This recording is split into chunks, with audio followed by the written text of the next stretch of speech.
Hi everyone, Paul Morbid here, Morbid Team Entertainment. In this video I'm going to talk to you about why acting should be your second job.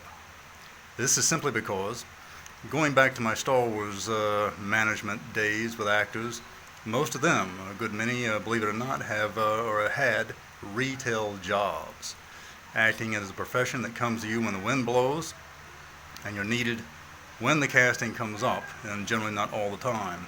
99.9% of actors are totally seeking for jobs daily until they get something in a franchise like Star Wars or whatever else it may be. It's not constant most of the time. Not everyone can be a big top-notch Hollywood actor or actress. You'll also need to get that job, a retail job, something like that, to keep up your profession on acting, which is going to be the majority of the time, to make yourself the casting calls, traveling, and this type of a thing.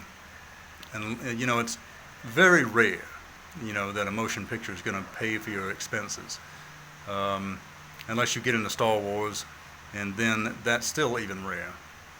It just really depends. The majority of the time, it's just not going to happen.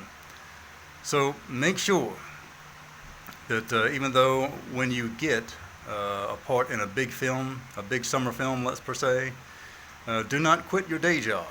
Keep that position because you're still going to need it. And when you will not need it, in that less than 1%, you're going to know by the time you get an agent and a manager professionally. All right, hope this helps. Do subscribe to my YouTube channel, put a like on my videos. Thanks a lot, and bye-bye.